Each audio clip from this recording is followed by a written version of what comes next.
Lado elite oculto pelo Fael é real, mesmo que não seja.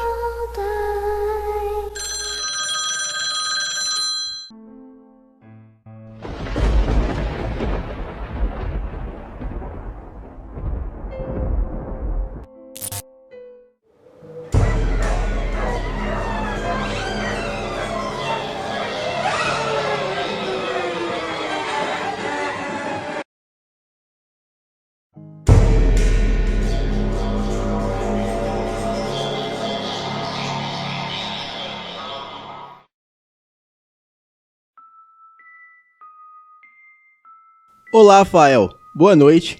Eu me chamo Moacir, tenho 53 anos e moro em Toronto, no Canadá. Este relato se passou quando eu morava no Brasil, na cidade de Curitiba, no Paraná, há cerca de 10 anos.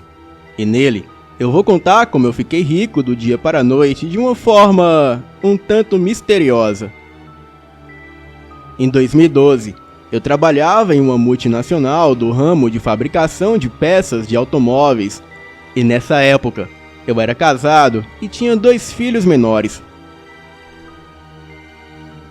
Após o nascimento do meu segundo filho, a minha esposa simplesmente deixou de gostar de mim, e ela mal olhava na minha cara e muitas das vezes dormia no sofá da sala. Comentei isso com a minha sogra, e ela disse que era devido à gravidez, pois no período de gestação as mulheres mudam e tem umas que passam a comer até barro e tijolos. Enfim, o tempo passou e ela deu à luz a uma linda menina, que ela mesma colocou o nome de Jasmin, e o nosso filho mais velho de 12 anos se chamava João Pedro. A gravidez passou e o casamento, que era perfeito desde a época do namoro, só veio a piorar. A minha esposa, Viviana, só vivia na casa das irmãs e cada dia que passava, ela tomava mais repulsa de mim, simplesmente sem eu fazer nada. Bem, quando a Jasmin nasceu, eu precisei me ausentar do trabalho por uns dias para dar suporte a minha esposa e filha. Além do mais, tinha um guri de 12 anos em casa. E quando terminou a minha estabilidade no trabalho, adivinha? A empresa me colocou de aviso. Boatos surgiram que os patrões me achavam velho demais e o meu trabalho era lento comparado aos dos outros empregados. E eles só não me mandaram embora antes por causa da licença paternidade de 5 dias corridos.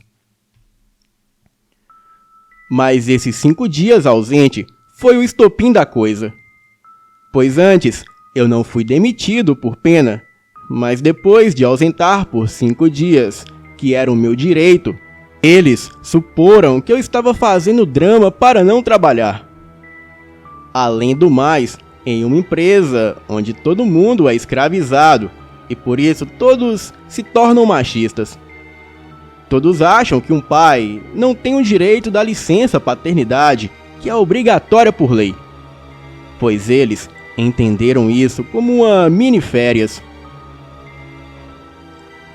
E quando Viviana soube que eu seria mandado embora do trabalho em menos de um mês, pois só estava cumprindo o aviso, ela fez um drama e me perguntava como eu ia sustentar as crianças, e como íamos pagar as dívidas, e também como íamos comprar roupas para nós e para os guris. Enfim, ela fez um show. Tentei convencê-la que tudo ficaria bem, pois era só uma fase ruim. Mas não teve jeito. Ela juntou as suas coisas e voltou para a casa dos seus pais. Aliás, ela queria isso desde o princípio da gravidez e só estava procurando um motivo. Nesse período, eu ainda estava cumprindo o aviso na empresa. Então, sempre na hora do almoço, eu comprava um sanduíche em uma lanchonete ali na esquina. Afinal, era bem mais barato que um almoço. Sempre que eu fazia o mesmo percurso da lanchonete para a empresa. Porém, do outro lado da calçada, eu avistava um senhor moreno de cabelo e barba grisalhos, e ele ficava em um colchão no passeio com algumas roupas e restos de comida em volta. Aquilo sempre foi de me cortar o coração, ver um ser humano naquela situação, mas infelizmente, quem se preocupa é justamente quem não pode fazer nada, pois quem tem dinheiro de verdade não tá nem aí para essas pessoas. Bem, eu não pensei muito nele na primeira vez que passei por ele, mas naquele dia, eu lhe dei as sobras do meu sanduíche de ovo e bacon. E como eu estava no meu período de aviso e sem família, eu parei para conversar um pouco com ele. Sentei-me ao lado dele e peguei um cigarro. "Você aceita um cigarro?" eu perguntei a ele. Ele assentiu com a cabeça e pegou de mim. Peguei outro e coloquei em meus lábios enquanto procurava o isqueiro no meu moletom. As pessoas passavam por nós, torcendo o nariz e mantendo uma certa distância. "Você está fedendo", eu disse ao homem. "Ah, sim. A última vez que eu tomei banho foi na semana passada no parque. Está ficando mais frio agora que o inverno está chegando." Ele respondeu. "Sim, está muito frio esses dias", eu disse, puxando o meu capuz para cima e esfregando as minhas mãos entre os meus joelhos. Perguntei o seu nome e ele disse o seguinte: "Me fale primeiro o seu. Afinal, é mais cordial as pessoas se apresentarem primeiro, não é?" Fiquei impressionado que, para um mendigo, ele me tratava com muita formalidade, e suas normas de etiqueta eram impressionantes. E quando disse o meu nome a ele, ele riu. Perguntei qual era a graça, e ele disse que Moacir, ao contrário, era ricão, mas eu não passava de um pobretão. Com 43 anos de idade na época, eu nunca pensei a fundo sobre aquilo, mas era até engraçado, além de sarcástico. Em seguida, ele pediu que eu desabafasse, pois eu não estava ali à toa, ao lado de um mendigo, se não fosse para falar sobre a vida, ou dar sermões. Bem, ele estava certo. Então, eu dei alguns conselhos para ele e disse que eu não podia ajudá-lo muito, pois eu também precisava de ajuda. E contei toda a história da minha vida para ele, a qual eu mencionei acima. E depois que falei tudo o que aconteceu comigo, eu comecei a chorar. As lágrimas se misturaram com a sujeira em minhas mãos, e o meu cabelo estava emaranhado e todo bagunçado. Então, eu limpei as lágrimas do meu rosto. Porque pessoas que fazem o bem nunca têm uma vida satisfatória ou de riquezas. Quem é honesto, não mente, ajuda o próximo e faz o bem só se dá mal na vida. Eu perguntei. "Ah", disse o homem, "é porque o seu Deus é um filho da puta." Ele riu novamente. "Não, ele não é. Deus tem um propósito para tudo", eu disse. "Entrega o teu caminho ao Senhor, confia nele, e o mais ele o fará." Eu recitei os Salmos 37:5. Ele riu novamente e disse: "E o que o seu Deus tem feito por você? Te deixou sofrendo em um mundo de miséria?" "Olha, ele tirou tudo do seu servo Jó, mas em menos de um ano o recompensou com as maiores riquezas materiais do mundo, e também com muita saúde. Mas e pra você? O que ele fez nesses 43 anos de sua vida? Vai morrer esperando por algo que você nem sabe se é real ou não?" Olhei de lado para ele, sentado contra a parede de tijolos, com cheiro de mijo, perto das latas de lixo, na parte de trás da empresa que eu trabalhava. E percebi que nunca tinha visto antes como os seus olhos eram azuis. Mesmo ele sendo moreno, os seus olhos eram bem azuis. Eu podia ver os seus olhos sob o gorro preto e eles era de um azul brilhante. Filho, deixe-me contar uma história, disse ele. Uma vez havia uma estrela e ela começou a crescer. Ela cresceu e se tornou mais poderosa e inteligente, até que um certo dia lhe foi ordenado a essa estrela que se levantasse abaixo da terra para servir a humanidade com a sua luz, já que o homem era prematuro na terra e não tinha uma direção. Mas essa estrela se recusou a fornecer a sua luz divinal a meras criaturas feitas de barro da terra.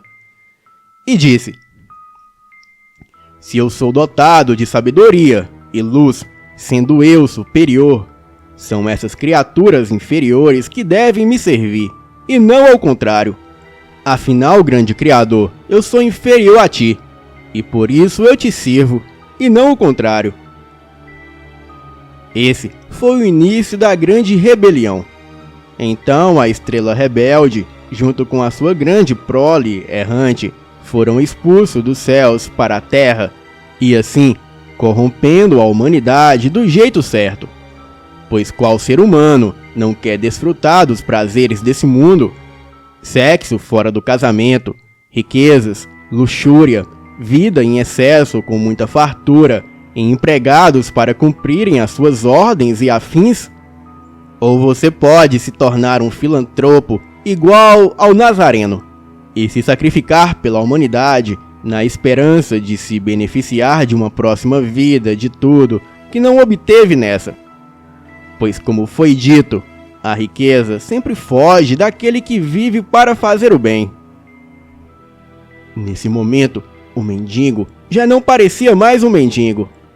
Então, ele se levantou como se fosse um executivo palestrando e, num tom imponente, ele disse: você gostaria de se tornar um homem poderoso e rico, estar acima de tudo e de todos, mandar todos esses filhos da puta que passam por nós com cara de desprezo para o inferno? Gostaria de ter dinheiro para suprir todo o sofrimento que carregou durante toda a sua vida, para ter todo o poder concedido por ele à sua disposição, ter dinheiro para poder mandar, fazer e acontecer tudo de acordo com a sua vontade? Esse foi o discurso mais eloquente que eu ouvi em toda a minha vida. Ele me convenceu totalmente do meu propósito e ambições na vida. Então, eu disse ao homem que sim, que eu queria ser poderoso e rico, mas para mim, aquilo tudo não passava de um discurso motivacional. E foi quando o homem se apresentou como Buni e disse que era um grande duque e podia me conceder riquezas, sabedoria, boa sorte e eloquência. Eu estava hipnotizado com as suas palavras fortes. Então, ele disse que no dia 26 daquele mês de dezembro, nas primeiras horas do dia, eu deveria chamá-lo pelo seu nome 108 vezes. E ele então me entregou um pequeno sigilo desenhado em papel, o qual retratava uma espécie de símbolo arredondado com o nome Buni em volta. E disse que eu deveria o chamá-lo me concentrando nesse símbolo desenhado no papel, e que o local que eu estivesse deveria estar limpo e purificado com ervas e incensos. Em seguida, ele voltou a se sentar ali na calçada e continuou comendo os restos daquele hambúrguer que eram as minhas sobras. Ele disse também que gostava de ficar naquela situação impotente para observar a soberba das pessoas, onde a maioria se achavam os reis e rainhas do mundo, e justamente esses são os que não têm nada em suas vidas. Depois, ele mandou que eu fosse embora, e assim eu fiz. Continuei o meu expediente na empresa, mas não parava de pensar naquilo tudo que havia acontecido. Bem, a partir daquele dia, uma maré de azar tomou conta da minha vida. Eu fui assaltado, despejado de onde morava, então eu tive que alugar uma kitnet. Passava fome e mal tinha dinheiro de passagem de ônibus para ir atrás de emprego. Então, quando foi no dia 26 de dezembro, eu acordei cedo e lembrei de tudo que aquele homem havia me dito. Eu peguei o sigilo, fiz uma limpeza no meu quarto, o local onde o chamei, e fiz de acordo com as suas palavras. Me concentrei no sigilo e chamei pelo nome Boone por 108 vezes. Fiquei frustrado que ele não apareceu, mas mesmo assim, me desabafei concentrado naquele sigilo e expus a ele todas as minhas necessidades financeiras. E naquela noite, eu tive um sonho com aquele homem, porém, no sonho, ele era jovem e muito belo. Estava acompanhado de outros homens, ao passo que todos pareciam importantes e se vestiam como executivos. Ele disse que estava firmado o nosso acordo, que gostou de mim e estava curioso em saber o que eu faria com tanto dinheiro. Porém, as suas recomendações é que eu nunca bancasse o bom samaritano, porque nem mesmo Elon Musk, com seus bilhões de dólares, poderia salvar a humanidade. Também que eu deveria usar o dinheiro para os meus próprios fins, e não para propósitos alheios, pois eu deveria abandonar de vez a minha vida de miséria, pois miséria só atrai mais miséria. Também disse que eu deveria lembrar dele ocasionalmente e usar uma parte dos meus ganhos para agradá-lo. Nessa hora, eu me toquei que aquilo era um sonho e comecei a rir. Ele perguntou o motivo da graça e eu disse que aquilo tudo era bom demais para ser verdade. Então ele disse: assim que acordar, na sua conta bancária vai ter um saldo com o valor de 30 mil reais. E foi aí que eu vi que a situação era totalmente sem nexo, pois com 30 mil reais, por mais que já resolvesse quase todos os meus problemas, ninguém fica rico com 30 mil. Então, ele continuou a falar: com esses 30 mil, você vai investir em uma tal ação. Me falou a ação em alta da época, o dia e horário que eu deveria investir os 30 mil reais, e também que eu não deveria gastar um centavo daquele dinheiro do investimento. Quando acordei, de fato, tinha 30 mil reais na minha conta. Então, eu dei um pulo de alegria, mas logo lembrei que eu não podia gastar o dinheiro e tinha que investir naquela ação recomendada. Pensei muito em gastar, mas fiz o que me foi recomendado. E no dia e hora que me foi falado, eu investi os 30 mil reais naquela ação e passei a esperar o resultado.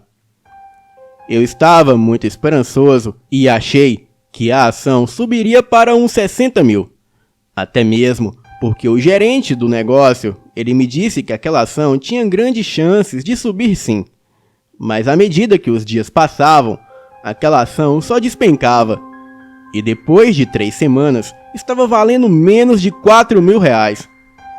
Achei que Boone estava se divertindo com a minha cara, ou tentando jogar comigo.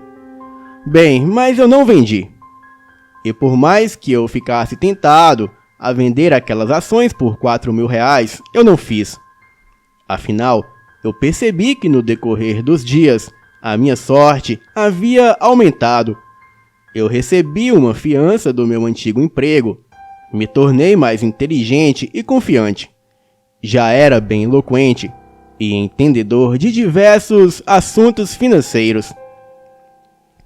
Então, foi aí que tudo aconteceu. Em um mês, aquela ação subiu para 45 mil. Mas mesmo assim, eu não a vendi. Deixei lá com o risco de subir ou despencar. E 20 dias depois, já estava custando 185 mil reais. Obviamente, eu resgatei uma parte. Peguei 50 mil para investir em uma concessionária de carros e entrei em uma sociedade com um amigo. E em menos de um ano, eu já tinha 2 concessionárias de carro somente minhas. Bem, lembram o restante do dinheiro que estava investido? Bem, em 2013 já valia 4 milhões de reais. É meio antiético dar detalhes de ganhos e investimentos, mas para que vocês entendam melhor, o investimento em ações que eu fiz era em criptomoedas, o Bitcoin. Eu continuei o investimento e abri várias outras empresas. Eu sempre fui uma pessoa boa, mas aprendi a não ter muita empatia pela humanidade, pois a Viviana, quando descobriu que eu era milionário, ela fez de tudo para reatarmos. E ela até meteu o pé na bunda do atual namorado, o qual já morava com ela, e os meus filhos chamavam ele de pai. Bem, eu não quis saber nunca mais dela, mas ela não desistiu. Usou as crianças para me arrancar muito dinheiro e fazer eu pagar pensões em valores exorbitantes. Então, eu logo dei um jeito de pagar os meus empregados para matá-la e fazer parecer suicídio, e peguei a guarda das crianças logo em seguida. Hoje, em 2021, eu moro no Canadá. Tenho uma filial da minha empresa aqui em Toronto e várias outras empresas no Brasil e Argentina. Sempre me lembrei de Boone e às vezes sempre faço uma oferenda a ele com um uísque ou um vinho que não custa menos de 7 mil dólares canadenses, que equivalem em média 30 mil reais. Bem, Fael, eu não sou muito de assistir canais no YouTube, mas os meus filhos são fascinados nas suas histórias, principalmente as de lobisomens. Eu estou contando o meu relato somente para você, mas se acaso pensar em publicar no seu canal, eu peço que censure a parte que eu recomendo a morte da mãe deles. Eu não me arrependo, mas quero poupá-los desse detalhe. E assim, deixar as coisas como estão. Além do mais, isso poderia me trazer problemas jurídicos. Boa noite.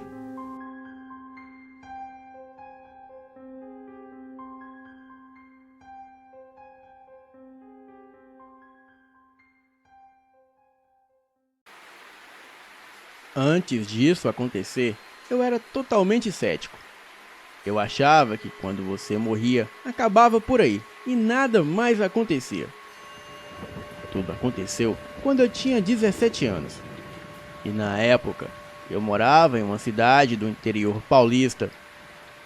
E também tinha uma amiga que morava em uma casa que ficava ao lado de um cemitério.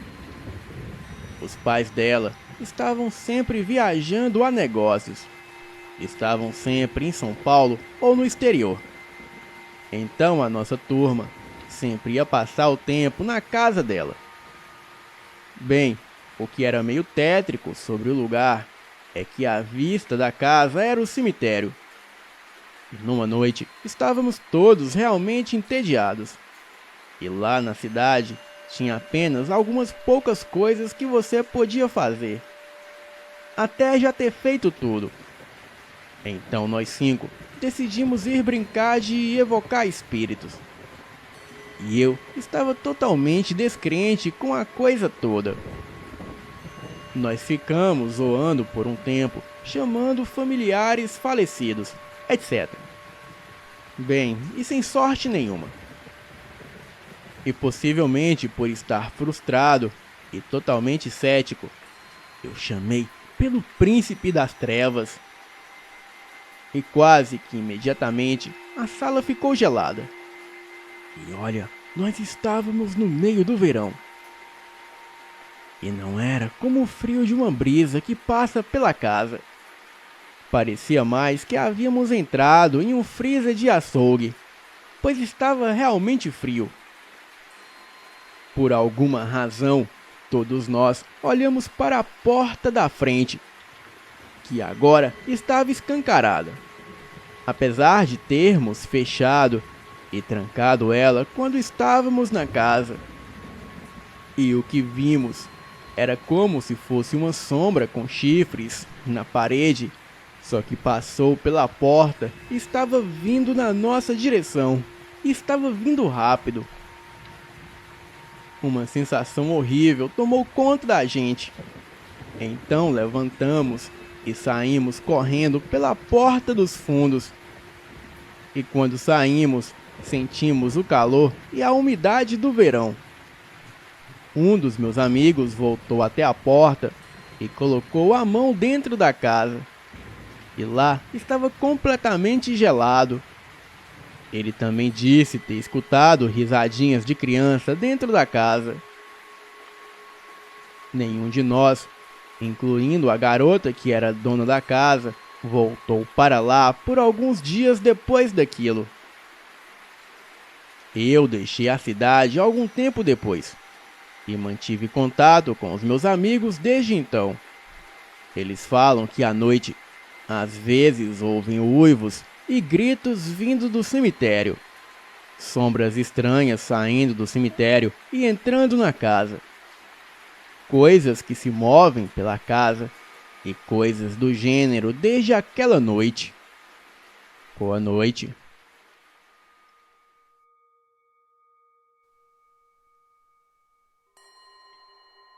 Isso se passou há 12 anos.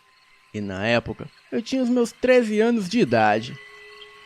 Eu era um garoto rebelde e o meu pai já não sabia mais o que fazer para me obrigar a mudar o meu comportamento. A minha relação com ele também não era das melhores. De maneira que houve um dia que as coisas saíram do controle. Após uma discussão particularmente violenta, eu saí de casa determinado a nunca mais voltar. E isso passou-se por volta de 5h30. Eu saí de casa e fui em direção ao pinhal, não muito longe da minha casa. Esse pinhal fica em meio a uma mata ali perto.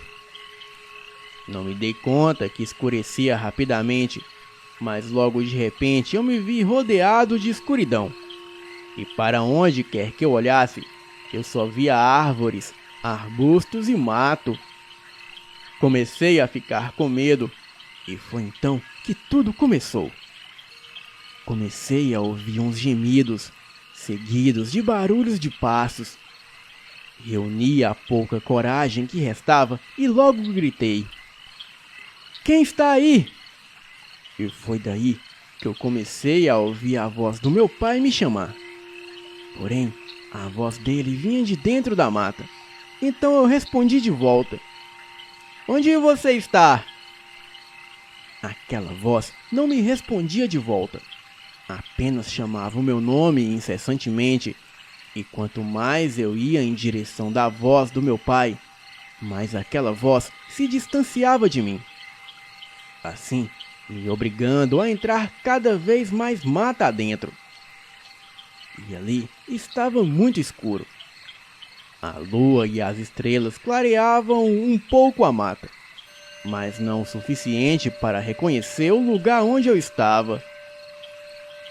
Depois de um bom tempo caminhando, eu percebi que nada daquilo fazia sentido, pois eu conhecia o meu pai e sabia que ele não viria me procurar por tão cedo. Talvez, se eu estivesse sumido por 2 ou 3 dias, ele poderia pensar em sair à minha procura.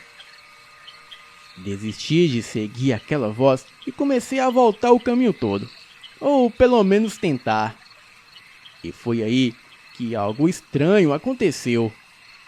Aquela voz que se distanciava quando eu tentava me aproximar, agora se aproximava quando eu me distanciava. E foi aí que eu percebi que aquela voz não era do meu pai, e sim de algo sobrenatural. Eu comecei a correr naquela mata escura e gritei perguntando quem era que me chamava. E a única resposta que eu obtive foi uma gargalhada de gelar o sangue. Comecei a correr cada vez mais rápido e sem destino. E pouco me importava para onde ia, eu só queria sair dali. E enquanto eu corria, eu percebi que algo corria atrás de mim, me perseguindo. Olhei por detrás dos ombros e percebi que havia uma silhueta de um ser pequeno e negro, de chifres e rabo, que corria atrás de mim. Aquela coisa foi se aproximando e a minha única alternativa foi subir em cima de um pinhal. E eu não sei de onde tirei forças para subir tão rápido naquela árvore imensa. A criatura que me perseguia tentou subir em cima da árvore, porém os seus braços eram pequenos demais. Aquela coisa, vendo que era inútil tentar subir, logo começou a dizer algo com a voz do meu pai. Desce daí, seu capeta. Eu vou te dar uma surra bem merecida. Você acha que tá ruim comigo? Imagina com outra pessoa. Ninguém te quer nesse mundo. Desce daí agora, pois enquanto eu não partir a sua cabeça, eu não saio daqui. Eu estava com muito medo e comecei a chorar e a rezar para aquilo ir embora. Porém, aquela coisa dava fortes gargalhadas e ficava o tempo todo conversando sozinho. E também conversava algo que eu não entendia. Depois de um tempo, aquela criatura simplesmente foi embora. Deu de costas e saiu adentrando o mato. Consegui ver melhor aquela coisa, pois tive que olhar para ter certeza que aquilo ia embora. E o que posso dizer é que aquilo era um demônio. E a criatura não tinha mais do que 1 metro de altura.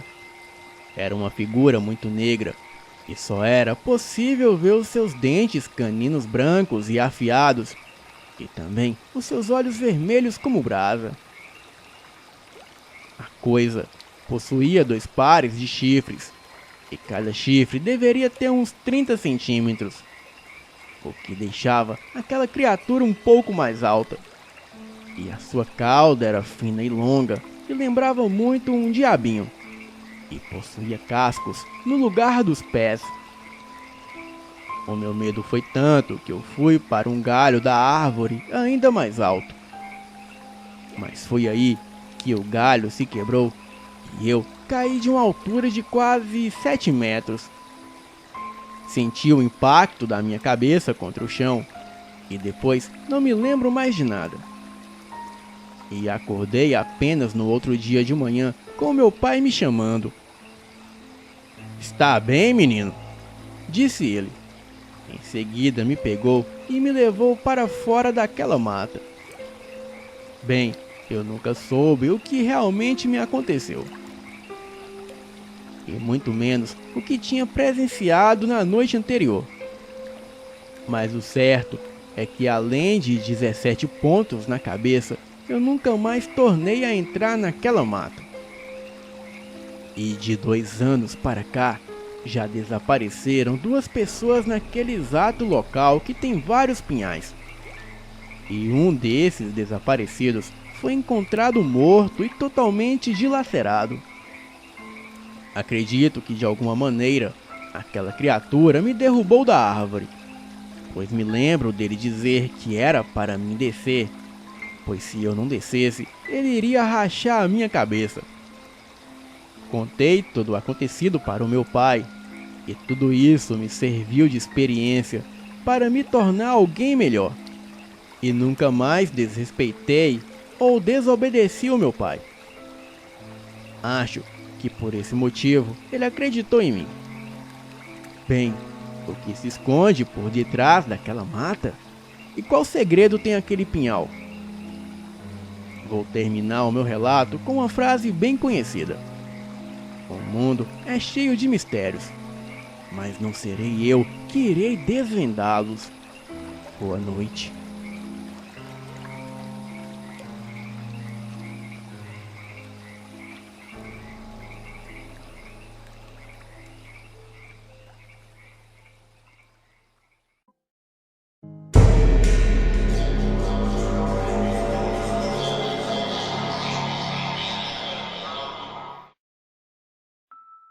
Isso aconteceu quando eu tinha 7 anos, cerca de 31 anos atrás, e a minha irmã tinha 11. Quando a minha bisavó faleceu, ela deixou a casa dela para minha mãe, e ela criou a minha mãe e adorava ela. Era uma casa muito velha na roça, com 2 quartos e uma enorme sala de jantar que foi convertida em um quarto para os meus 4 irmãos. Sim, nós éramos uma grande família. A minha irmã e eu dividíamos uma cama de casal que ficava embaixo da janela. E a entrada da casa era do mesmo lado da janela do meu quarto e era coberta com pedregulho. Nós tínhamos uma velha carroça de boi que tinha 2 pneus e a parte da frente para colocar nos bois para transporte de mercadorias da roça. E nessa tarde, o nosso primo Pedrinho estava em nossa casa, e para nos divertirmos, nós subíamos na carroça, e a mesma já não tinha nenhum boi, e ficávamos brincando em cima dela, e daí com o nosso peso, ela ia para frente e para trás, e era muito divertido. Até que a minha irmã comentou: "Poxa, bem que podia ter os bois na carroça pra gente dar uma voltinha." Então, o meu primo Pedrinho, de 13 anos, ele disse: "Essa carroça tá sem boi há muito tempo. Só se for o capeta que aparecer pra puxar essa carroça." E depois da brincadeira, fomos jantar e depois pro quarto dormir.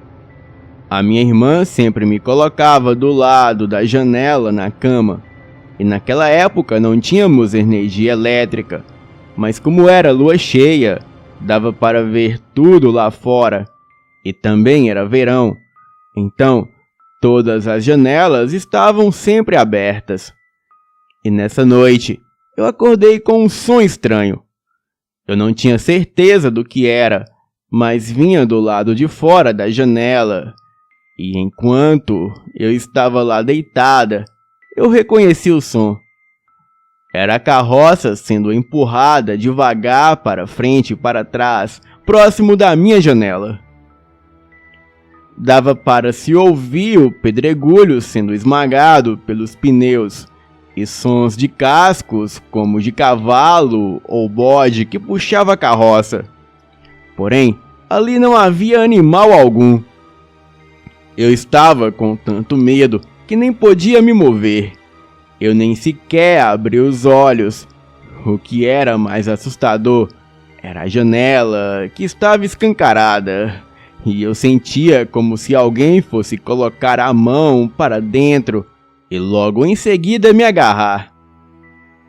Eu finalmente juntei coragem suficiente para beliscar a minha irmã para que ela acordasse. Ela estava dormindo tão pesado que levou 3 beliscões para acordar, e no terceiro eu belisquei o mais forte que podia, e finalmente ela acordou e perguntou o que eu estava fazendo. Eu imediatamente falei para ela ficar em silêncio. Em um tom de voz muito baixo, eu falei para ela escutar. Eu abri os meus olhos para olhar para ela, e tudo que eu pude ver foi o branco dos olhos dela.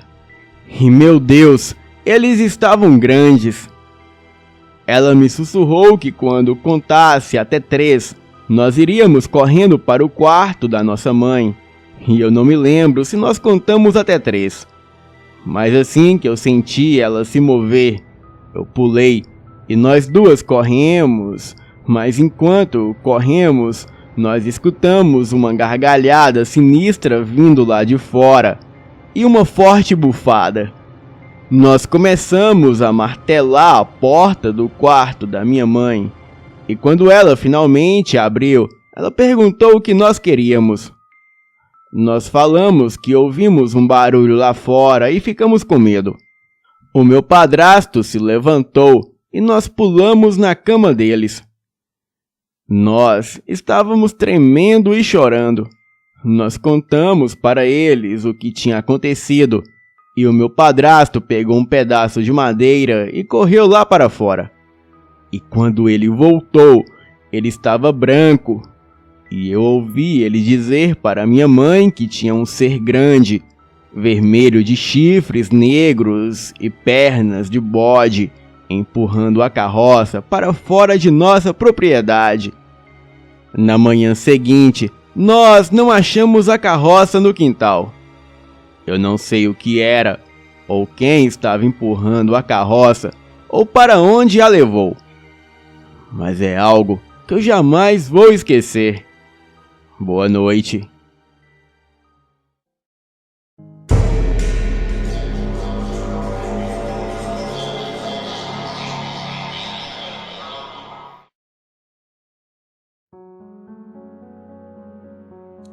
Essa história é real, e os eventos que ocorreram aqui são algo que eu e o meu tio nunca vamos esquecer. Atualmente, eu tenho 27 anos e essa história ocorreu quando eu tinha 19. O meu tio também tinha 19 na época. O meu tio e eu crescemos juntos no interior de Goiás, e eu não gostaria de dizer o exato local por razões pessoais. Nós morávamos a 2,5 km de um rio que passava pelo meio de uma floresta, e o único meio que se podia chegar no rio, no ponto onde nós sempre íamos, era a pé, ou por bicicleta, cavalo ou moto. Enquanto crescíamos, nós íamos quase todo dia para a floresta para pescar no rio, e depois de um tempo, nós começamos a acampar por lá também. E certo dia, nós dois estávamos esperando um amigo de fora da cidade aparecer, e esse amigo geralmente vinha nas tardes de sexta e passava o final de semana conosco, e eventualmente ele vinha acampar com a gente. Infelizmente, dessa vez ele não pôde vir. O meu tio e eu, então, fomos para a floresta, carregando os nossos equipamentos. Nós não fomos para o ponto da margem do rio que nós geralmente íamos desta vez. Porém, nós fomos um pouco mais adiante, cerca de meio quilômetro, só para dar uma mudança de cenário. E mais tarde naquela noite, nós nos arrependeríamos dessa decisão. Nós escolhemos aquele lugar porque era alto, cerca de 100 metros acima da margem do rio, e tinha a forma de uma ponta, e 3 dos seus lados desciam até o rio, onde ele fazia uma curva e deixava o lugar parecendo uma ilha, só com um lado sem estar cercado pela água. Então, tinha uma bela vista durante o dia. A noite começou como qualquer outra das nossas viagens de acampamento. Nós juntamos madeira o suficiente para a nossa fogueira ficar acesa a noite toda, e enquanto o sol se punha, nós nos sentamos e conversamos sobre várias coisas. Nós conversamos por horas, e era provavelmente entre 11 e meia-noite. E quando o inesperado começou a acontecer. Nós tínhamos acabado de nos deitar e estávamos nos enrolando nos nossos sacos de dormir, quando ouvimos um crack. Era como se alguém ou algum bicho tivesse quebrado um galho. Nós não demos muita importância para isso, e nós só imaginamos o que podia ser e começamos a nos arrumar para dormir de novo. E quando estávamos quase dormindo, ouvimos de novo aquele barulho. Esse tinha sido bem mais alto e um pouco mais perto do que o outro, e provavelmente 1/3 do caminho até a base de um dos lados que descia até o rio. Nós não nos preocupamos muito, já que tínhamos uma escopeta calibre 12 conosco e bastante munição.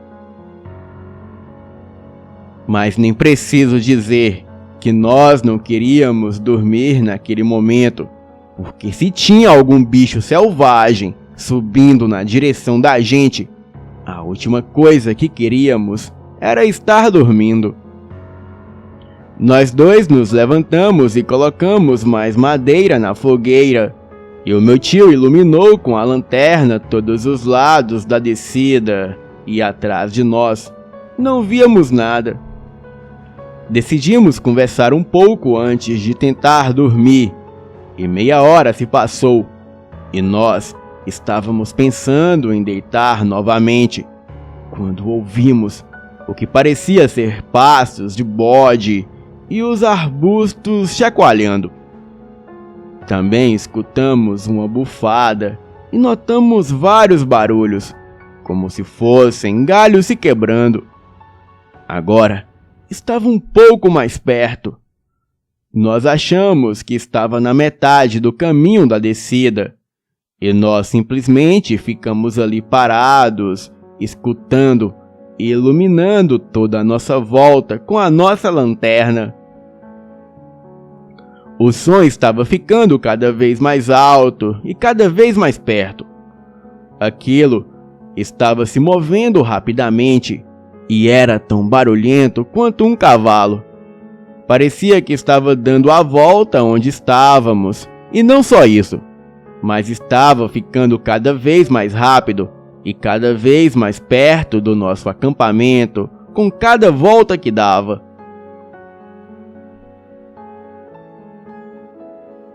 O meu tio pegou a escopeta, já que não sabia mais o que fazer, e eu peguei a lanterna e iluminei exatamente onde nós estávamos ouvindo o barulho, mas não vi nada. E tudo o que podíamos ver eram folhas voando e arbustos se mexendo como se algo tivesse correndo entre eles.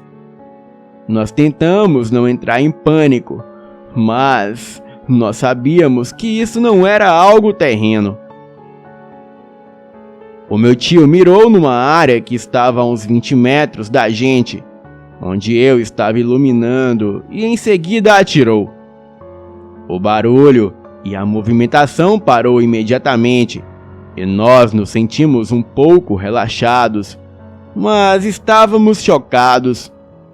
Nós conversávamos sobre o que poderia ser, e se tinha a possibilidade de ser algum animal, e nós dois concordamos que não poderia ser nenhum animal que conhecíamos. E depois de meia hora, tudo começou de novo. Começou lá embaixo, perto do rio, e começou a rodar de novo o acampamento e a chegar bem perto de nós. E dessa vez, nós tentamos não atirar o máximo de tempo possível. O som chegou a uns 10 metros de nós, e o meu tio atirou novamente. Atirou de novo, e tudo ficou em silêncio. Bem, o resto da noite foi assim. A cada meia hora, o barulho voltava lá de baixo, e o que quer que fosse não podia ser visto. Mas o efeito daquilo no ambiente podia ser visto, notado e ouvido. E 2 vezes, o meu tio deixou aquilo chegar a menos de 5 metros de nós antes de atirar, mas mesmo assim não conseguimos ver nada. E sempre começava de novo a cada meia hora. E foi assim até o dia amanhecer. Até hoje eu estou meio confuso, e nós contamos para várias pessoas sobre o que aconteceu, mas para saber realmente como foi, você tinha que estar lá. Nós não dormimos naquela noite, e também nunca mais voltamos naquele ponto da floresta. O meu tio e eu conversamos sobre isso de vez em quando, e entre nós dois e algumas pessoas que nós contamos o que aconteceu ali, aquele ponto da floresta ficou conhecido como o Ponto do Diabo. Eu gostaria de saber o que era que tinha lá, e a única coisa que nós comentamos sobre aquilo era que nós agradecemos por estar com uma arma. E nós sempre imaginamos o que poderia ter acontecido se tivéssemos apenas ficado sentado lá sem fazer nada. Agora, eu moro longe de onde isso aconteceu, mas eu planejo voltar para lá no ano que vem. E eu gostaria de mostrar para algum grupo de investigadores onde é aquele local. Bem, mas eu particularmente não passaria a noite lá. Boa noite.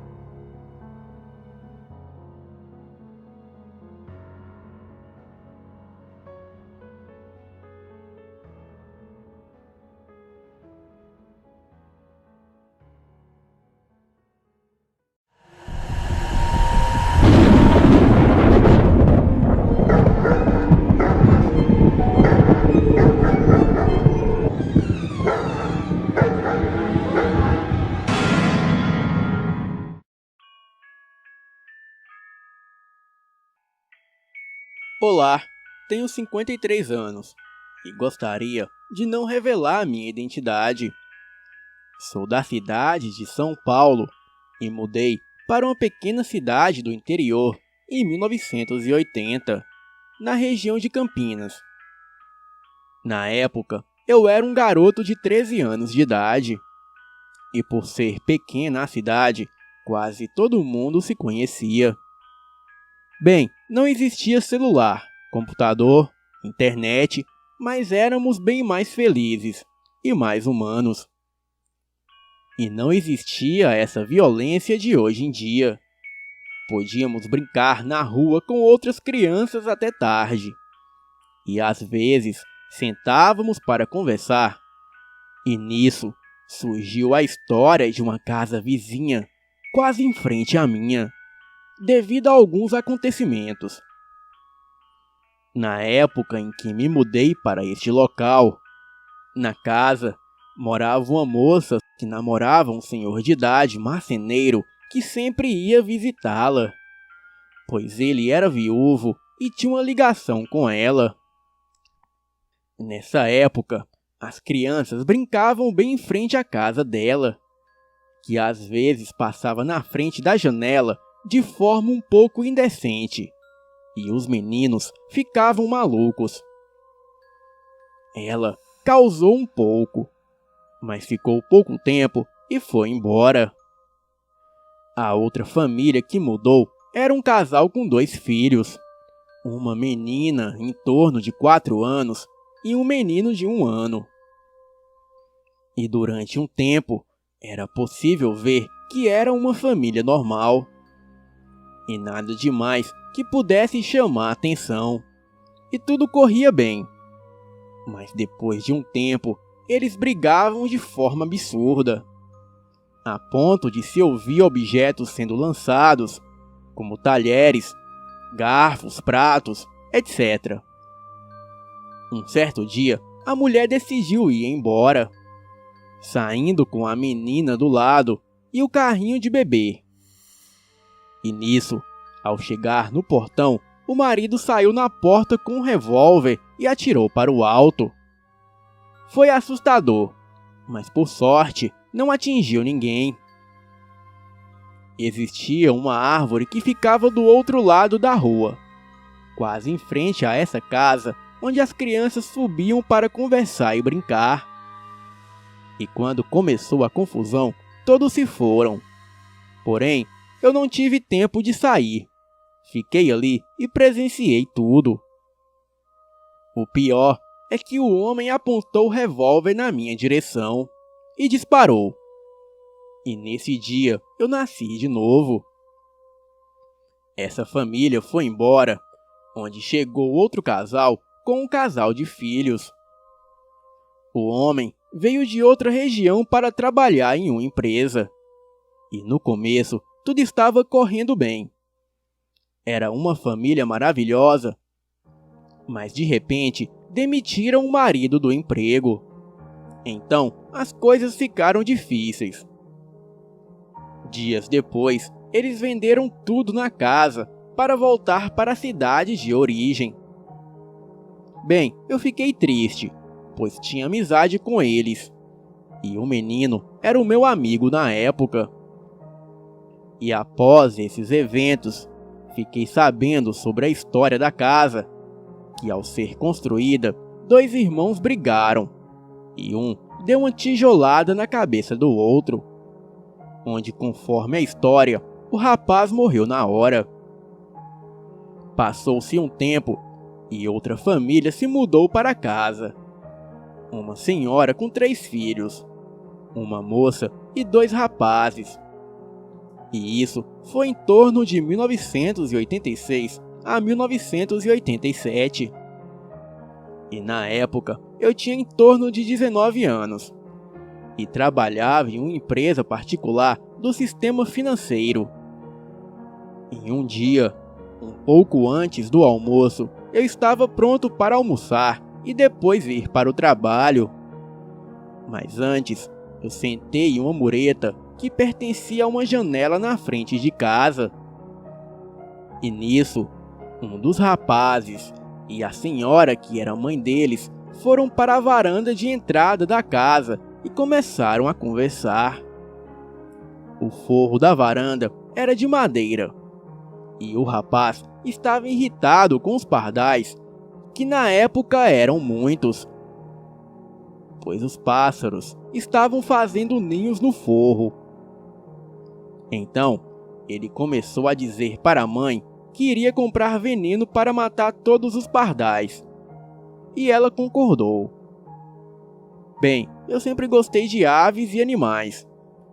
E nunca gostei de maltratos contra eles.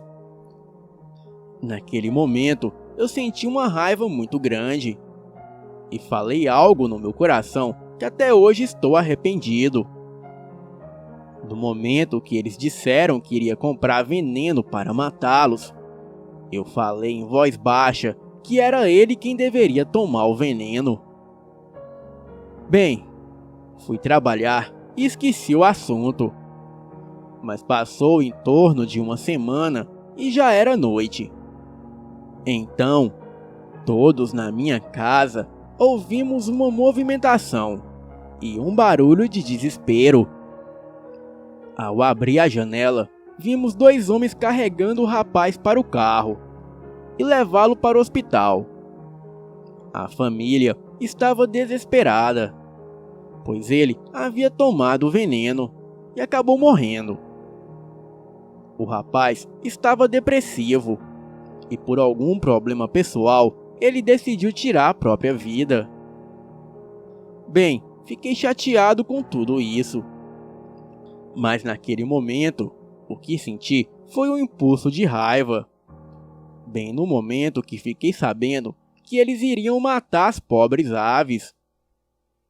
Bem, eu não sabia que o rapaz estava com depressão ou problemas pessoais. Depois disso, a família se mudou e a casa ficou um tempo desocupada.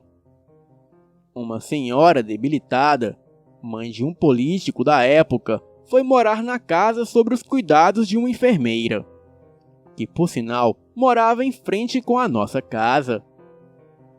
E uma das enfermeiras tomava conta dela de dia, e a outra, que era a nossa vizinha, tomava conta à noite. Essa enfermeira fez amizade com a minha mãe, e às vezes eu conversava com ela. Bem, ela havia mudado recentemente para a rua e não sabia das histórias da casa. Em um certo dia, a enfermeira vizinha, que fica à noite tomando conta da senhora, veio conversar com a minha mãe e foi um dia tenso, pois ela fez uma pergunta que deixou a minha mãe paralisada. Então, ela perguntou para a minha mãe: "A senhora sabe se morreu alguém naquela casa?" "Pois, perguntei para a vizinha que fica entre a minha casa e a casa que trabalho, mas ela não quis responder." E nisso, a minha mãe se lembrou de tudo, mas não falou nada. Só perguntou o porquê da pergunta. E nisso, a enfermeira respondeu: Dona, é que eu tenho sensibilidade e às vezes eu vejo coisas. Eu estava tomando conta da senhora no quarto, que no momento ela estava dormindo. E nisso, apareceu um rapaz na frente da porta do quarto e olhou para dentro, e logo saiu. Eu, apavorada, percebi na hora que se tratava de um espírito. E nisso, a minha mãe pediu para ela descrever como era o rapaz. E a surpresa foi que ela descreveu o mesmo rapaz que havia tomado o veneno. E depois dessa confirmação, a minha mãe contou o que tinha acontecido. Passou um tempo e essa senhora faleceu. E a casa até hoje está fechada e abandonada, sendo que aos poucos está se degradando com o tempo, pois o dono também faleceu. E é possível perceber que a casa é amaldiçoada, pois todos os que moraram na casa tiveram as suas vidas destruídas, seja na parte sentimental ou financeira. Bem, a vida é cheia de mistérios. Eu nunca contei essa história na íntegra para ninguém, mas senti vontade de revelar para vocês. Bem, eu sempre fui voltado para o bem, e sempre procuro ajudar quem posso, mas aprendi a ver as coisas sobre um ângulo diferente e acreditar que a vida continua mesmo depois da morte. Como também acredito em maldições e casas assombradas. Existe um relato contado pela minha falecida mãe que me intrigou bastante, até mesmo porque eu tive a oportunidade de questionar o protagonista desta horrenda história macabra. E com os meus tios por parte de mãe, tínhamos uma relação muito tumultuada, pois eu e os meus irmãos sofríamos muito na mão deles, pois nós éramos de pele mais clara do que os demais membros da família materna. E assim, éramos tratados de forma mais hostil pelos nossos tios e primos. E estas hostilidades se intensificaram muito e ficaram mais evidentes logo após o falecimento do meu pai, onde a minha mãe voltou-se para o seu seio familiar, mudando-se da cidade de Poços de Caldas, no sul de Minas, para a capital Belo Horizonte. Mas um tio se destacava entre os demais. Ele era mais sorridente e mais gentil conosco, e nos tratava de forma mais humanizada do que os demais membros da família. Bem, o seu nome era João, mas carinhosamente ele era chamado por tio João. A minha mãe nos contava que a sua família era muito envolvida com magia, principalmente a matriarca da família, a minha avó. Era uma família grande com 11 irmãos, onde todos compartilhavam o mesmo quarto na época, na cidade de Governador Valadares, mas ao leste do estado de Minas Gerais. Ela relatava que um dia, esse meu tio estava um pouco rebelde devido à sua idade. Ele deveria ter aproximadamente uns 16 anos na época. E em um determinado momento, ele discutiu com a minha avó. E numa discussão acalorada, ambos se ofenderam mutuamente. E no calor das emoções, a minha avó lançou uma espécie de praga ou feitiço sobre esse meu tio. Bem, este meu tio saiu para uma festa, que fora o pivô da discussão, e logo mais tarde ele retornou, já próximo da meia-noite. Todos os irmãos dormiam no mesmo quarto, e no cair da noite, já tarde da madrugada, este meu tio foi surpreendido por uma criatura na qual não pronunciávamos o nome, mas era enorme, com pele avermelhada, patas de bode e olhos grandes e negros. A criatura possuía grandes chifres na cabeça e um rabo grande e pontiagudo. Possuía também um grande chicote. E aquela coisa era detentor de uma força excomungal. Pois bem, esse meu tio começou a ser espancado durante toda a noite. Ele gritava, mas ninguém ouviu seus gritos. E todos estavam em um profundo sono, com exceção de uma pessoa. Sim, era a sua mãe, que acompanhava tudo da porta do quarto. Ele tentava correr, mas a criatura o lançava pelo rabo contra a parede ou até mesmo sobre os seus irmãos. Então, ele levou vários açoites e espancamentos daquela criatura. E diante de tanta selvageria, ele desmaiava. Mas quando acordava, via o rosto daquela coisa junto ao seu. E logo em seguida, a sessão de espancamento continuava. E tudo isso durou a noite toda. E quando amanheceu, o seu corpo estava jogado no canto do quarto, com vários hematomas e várias costelas quebradas. Totalmente mudo e sem reação. E os seus irmãos, todos confusos com perguntas sem respostas, queriam procurar alguma ajuda médica. Porém, foram impedidos por sua mãe. E alguns de seus irmãos também apresentaram hematomas pelo corpo, pois esse meu tio era lançado sobre os demais. Porém, eles não acordavam.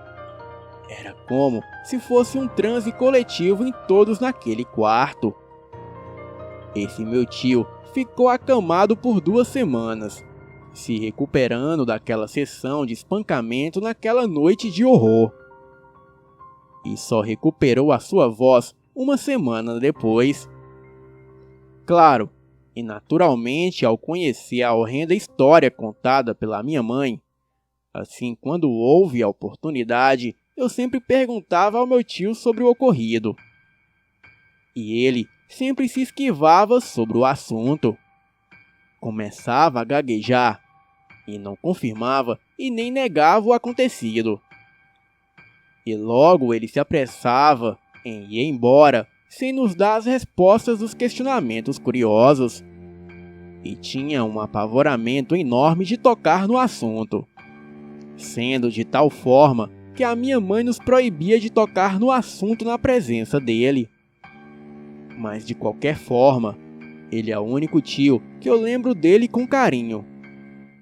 Hoje eu não sei o destino dele, se está vivo ou morto, mas peço a Deus que o ilumine e o guarde onde ele estiver. Boa noite.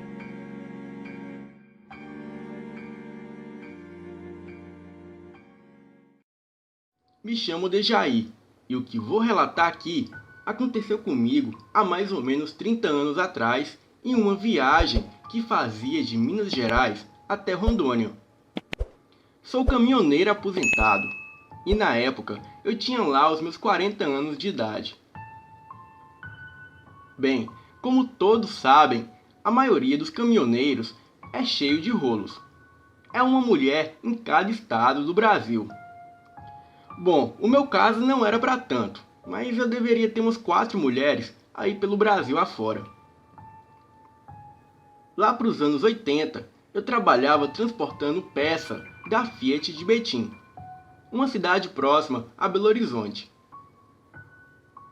E desta cidade eu ia até o estado de Rondônia. Trabalhava terceirizado. E meu sonho era juntar dinheiro para comprar o meu próprio caminhão. Se eu conseguisse tal feito, eu deixaria de ganhar uma mixaria para ganhar até 20 vezes mais. Porém, o meu dinheiro ia todo embora com mulheres e vícios.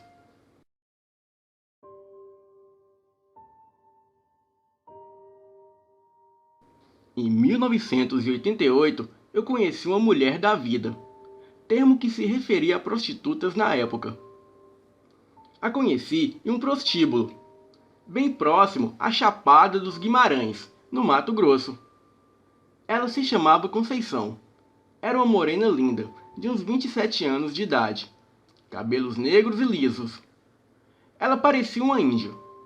Toda vez que eu saía de Minas Gerais para Rondônia, era costume sempre passar nesse prostíbulo, no Mato Grosso, para visitar a Conceição. Com o perdão da palavra, essa foi a puta mais linda que me envolvi em toda a minha vida.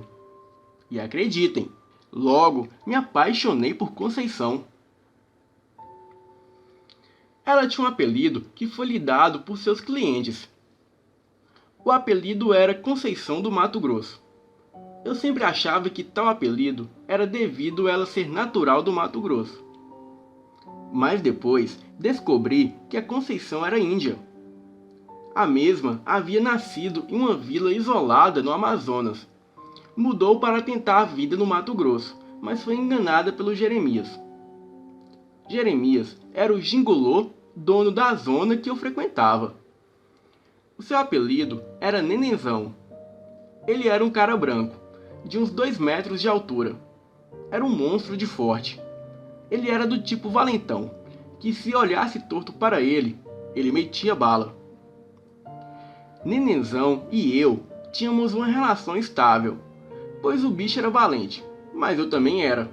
Ele andava armado com uma peixeira e um 38, e eu andava com 2 peixeiras e 2 revólveres 38. E por esse motivo ele me respeitava, e eu também o respeitava. Além do mais, eu era um dos seus clientes.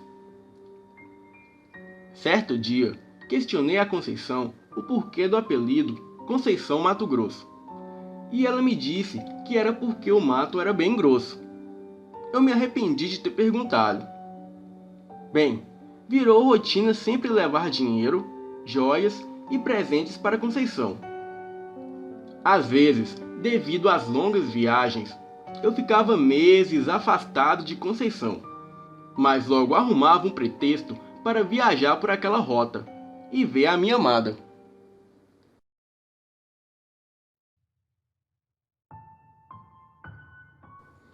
Uma certa noite, cheguei naquela fazenda onde funcionava esse prostíbulo, e a Conceição estava com outro homem na cama. Aquilo me enfureceu muito. Fui até o quarto que estava o casal e apontei a arma para o homem que mantinha relações sexual com ela. Quando vi aquilo, fiquei enfurecido. Puxei o gatilho para atirar. Mas logo ouvi um tec. Era um barulho de outro gatilho que vinha no meu ouvido. Era Nenenzão. Ele disse que atiraria em mim se eu atirasse no seu cliente. Bem, guardei a arma e Nenenzão me chamou para conversar. Ele disse que ali era um cabaré, e seu cabaré não era a casa da mãe Joana, que qualquer um fazia o que queria, e que lá tinha regras. Eu disse que pagaria tudo que a Conceição devia para ele, e a levaria de lá para morar comigo. E para o meu espanto, o Nenenzão disse ok. Falou que ela devia 5.000 cruzeiros. E então ele disse que poderia levá-la, mas somente se ela quisesse. E para minha surpresa, a Conceição não quis. Ela disse que tinha medo que Nenenzão fosse atrás dela. E disse também que não me conhecia para confiar em mim. E até disse que estava ali à procura de sua irmã, que veio do Amazonas com ela, mas logo desapareceu. Por isso não poderia deixar o Mato Grosso. Mas me fez uma promessa, que se eu esperasse mais uns dias, ela logo iria embora comigo. Bem, concordei. Mas logo sentia que a Conceição estava me enrolando. Mas enfim, se passaram dias, semanas, meses e nada da Conceição decidir. Enquanto ela não decidia, nós íamos mantendo as nossas relações sexuais, sempre que eu ia nesse cabaré.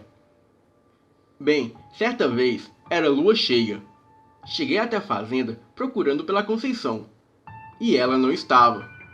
Perguntei ao Nenenzão aonde ela estava, e ele disse que ela estava passando mal, e por isso não poderia ficar comigo aquela noite. Saquei o meu revólver e apontei para Nenenzão, e perguntei aonde estava a Conceição. Nessa hora, todos correram do local, pois estavam com medo de uma eventual troca de tiro. Nenenzão começou a rir e disse: Rapaz, nesse mundo, você é o único cabra-macho que tem a ousadia de me afrontar. A Conceição está na casa dos fundos, onde dorme o caseiro. E a próxima vez que você apontar essa arma, é bom que atire, porque eu não terei paciência com você novamente. Saí de lá e fui correndo até a outra casa, que ficava ali mesmo no sítio. Gritei por Conceição por toda a casa, até que cheguei em um dos quartos e lá estava ela, acorrentada na parede e totalmente nua. Tirei ela de lá e a levei para a cama. E no outro dia cedo a perguntei o que houve. E ela disse chorando que não aguentava mais aquela situação. Eu a abracei e disse que a levaria comigo naquela mesma noite. Ela me olhou, suspirou e disse: Você não desiste mesmo, hein? Ok, eu aceito ir com você. Você não vai se arrepender, meu amor. Conceição começou a rir e disse, me olhando nos olhos: Eu não, mas você vai. Logo falei que ela era a mulher que eu amava e que nunca, jamais me arrependeria de estar com ela. Pois bem, disse a ela para arrumar suas coisas que às 20 horas passaria lá com o caminhão para buscá-la, e ela concordou. Quando estava saindo, falei para Nenenzão que retornaria às 20 horas para buscar a moça, e se alguém se intrometesse, haveria sangue. Nenenzão me olhou com uma cara de preocupado e disse: Deixa aí, você é encrenqueiro pra porra. Mas é meu melhor cliente. Vou te dar um conselho. Não faça isso. O que você está lidando não é desse mundo. Meu conselho para você é que não se empolgue demais. Deixe a Conceição aqui. Ela é uma mulher da vida e você é um homem de família. Não vale a pena. E eu logo disse: Não estou interessado em conselhos de um gigolô. A sua vida é tão suja quanto a minha. Eu vou levar a Conceição hoje à noite. Espero que estejamos entendidos. E não se preocupe, eu aprecio esse lugar. Cedo ou tarde, eu apareço para fazer umas visitinhas, se é que você me entende. Nenenzão apenas me olhou sério desta vez, e nada daquele sorriso sarcástico. Bem, eu fui embora para o hotel onde eu estava hospedado. Fui dormir um pouco, pois precisava estar de pé às 20 horas para seguir estrada para Rondônia. Passaria apenas no cabaré para buscar a Conceição. Assim que retornei para o cabaré, para minha surpresa, a Conceição já me esperava no andar de baixo. E tudo estava na mais perfeita paz, sem brigas e sem tiroteios, como eu pensei que seria. Bem, a Conceição estava apenas com uma bolsa pequena. Eu a questionei aonde estava o resto dos seus pertences, pois se ela não sabia, nós nunca mais voltaríamos ali naquele lugar. Ela disse que estava recomeçando uma vida nova e não queria nada que a fizesse lembrar dos seus dias de prostituta. Bem, isso foi uma atitude plausível da parte dela, mas mesmo assim desconfiava de uma emboscada. Ainda mais pelo fato de não ter visto o Nenenzão aquela noite. Bem, eu saí com Conceição da fazenda. Caminhávamos em direção ao caminhão, e eu estava segurando a arma na cintura. Mas tudo ocorreu normal. Entramos no caminhão e dei partida. Conceição disse que precisava ir se despedir da sua mãe adotiva, que morava no vilarejo ali perto, e queria que eu a levasse lá. E eu a levei. Era uma casinha bem velha, no meio do mato. Achei estranho que morasse alguém ali, mas decidi esperar no caminhão enquanto a Conceição ia lá se despedir da sua mãe adotiva. Depois de alguns minutos, reparei que tinha 2 carros parados perto da casa e também havia uma moto. Mas não parecia ser nenhuma armadilha, pois os carros e a moto estavam deteriorados. Era como se alguém os tivesse abandonado há anos. Mas mesmo assim, para me prevenir, eu apaguei a luz dos faróis do caminhão, pois assim seria mais difícil de alguém me ver naquela escuridão. Depois de alguns minutos, comecei a ouvir gritos, vindo de dentro daquela casinha. Parecia ser gritos da Conceição, mas ao mesmo tempo que os gritos pareciam ser dela, pareciam não ser, pois era uma espécie de grito misturado com gemidos, e um tom alto e grave. Puxei os 2 revólveres da cintura e fui em direção à casa cautelosamente. A lua cheia brilhava no céu, clareando um pouco o lugar. Em seguida, ouvi um barulho de moto se aproximando. Escondi na frente do caminhão. Olhei despistadamente e vi a silhueta de um homem descer da moto e se aproximar do caminhão. Assim que o homem olhou pela janela do caminhão, eu o surpreendi por trás e ordenei que ele soltasse a arma. Aquele homem era o Nenenzão. Ele logo me pediu calma e disse que se ele soltasse a arma, nós 2 morreríamos. Puxei o gatilho e já ia atirando, mas rapidamente ele soltou a arma. Eu perguntei o porquê dele estar me perseguindo, e ele disse que estava fazendo aquilo para salvar a minha vida, pois a Conceição não era o que parecia ser. Ele disse que era ali naquele local ermo que a Conceição fazia as suas vítimas. Fiquei sem entender nada. Para mim, aquele homem estava louco, e eu estava decidido a matá-lo. Mas logo escutamos um uivo estrondoso de doer os ouvidos, vindo da casa.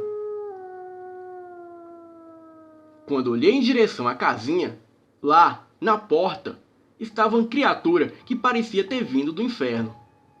Tinha os olhos vermelhos como brasa, uma pelagem escura que cobria todo o seu corpo. As suas pernas eram em forma de Z. Aquilo era corcunda e os seus braços ficavam quase encostando no chão. Fiquei sem reação. A criatura veio correndo em nosso encalço. O Nenenzão pegou a arma no chão e conseguiu dar 2 tiros na criatura. Porém, acho que ele acertou apenas um. Mas aquela coisa nem se abalou com o tiro.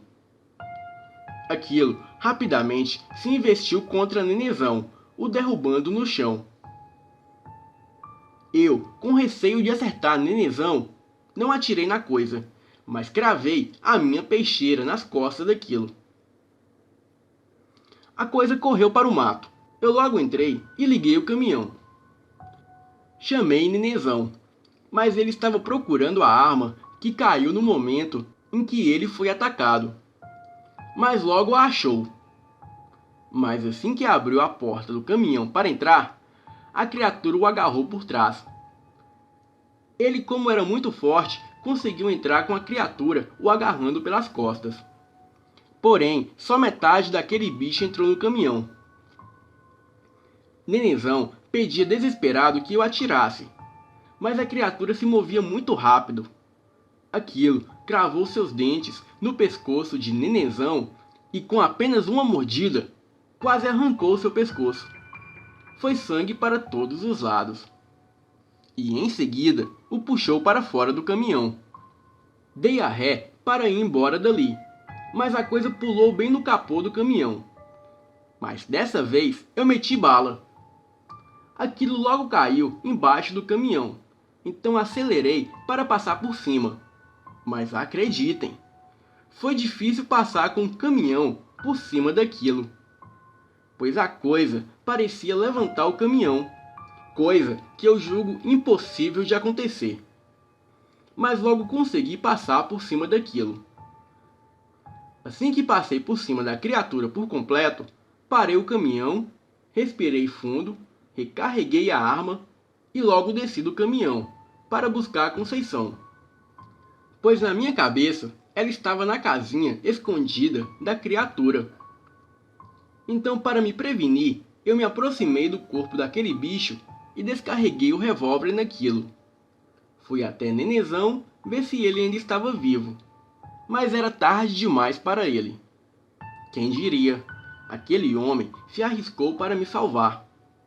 Pois é, vai conhecer o coração do ser humano. Me despedi dele e fechei os seus olhos, e quando volto a atenção novamente para a criatura, aquilo havia sumido.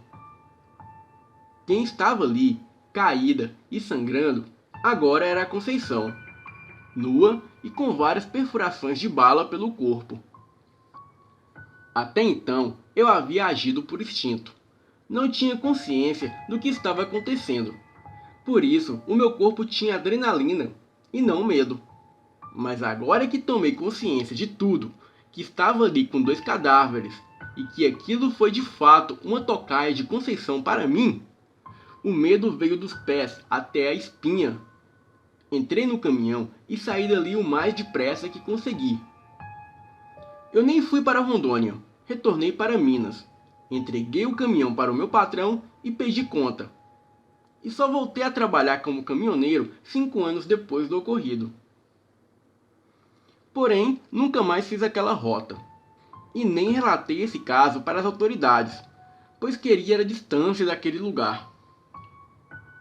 Posteriormente, eu vi muitas aparições de fantasmas nas rodovias, mas nada do que eu vi se comparou àquele dia em que eu fui atacado pela lobisomem.